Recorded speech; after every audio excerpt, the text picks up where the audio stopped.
Okay.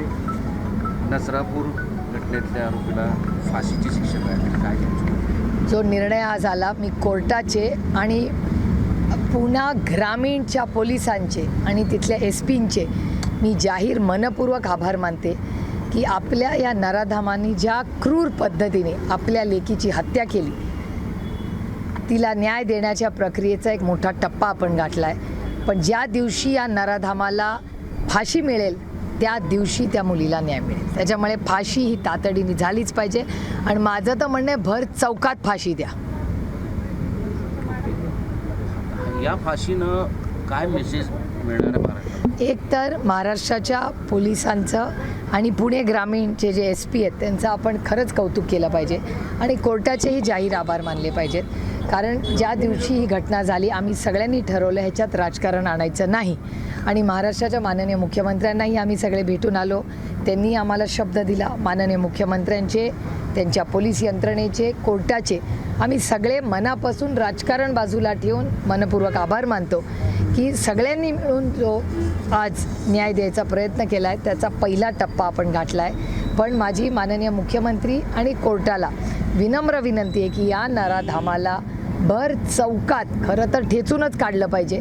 पण शेवटी आपण या देश आपल्या इच्छेने चालत नाही, तो संविधानाच्या चौकटीत चालतो.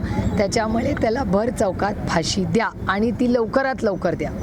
तुम्ही असं का म्हणाल की लवकरात लवकर त्याची अंमलबजावणी व्हावी लागते? म्हणजे काही सिस्टीम नाही, अनेक वेळा असं होतं. मगाशी एका चॅनलनी मला विचारलं की जर दया माया करा अशी त्यांनी माग केली तर काय, असं चालणार नाही. अशा गोष्टीत ना दया न माया, ही क्रूर हत्या आहे. या नराधामाला चौकातच फाशी द्यावी अशी आमची मागणी. पण याच्यात तुम्ही दुसऱ्यांदा म्हणालात की राजकारण नको आहे.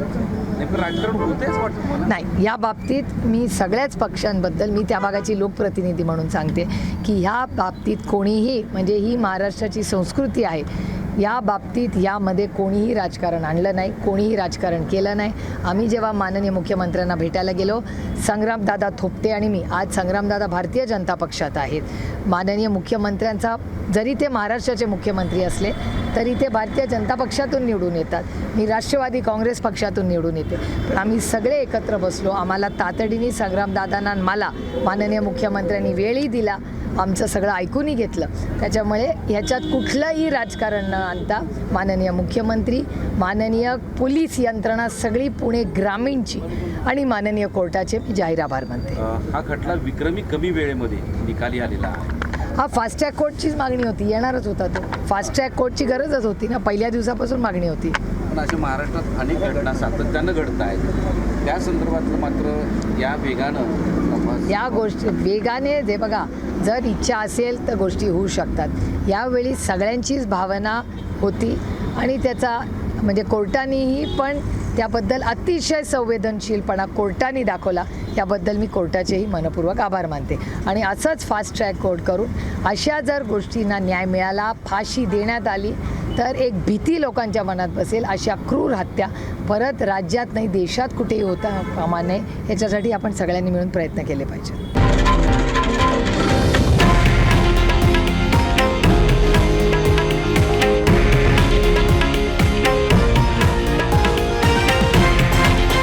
हे आहे देशातील नंबर 1 न्यूज नेटवर्क आणि आपण पाहत आहात TV9 मराठी, एकमेव.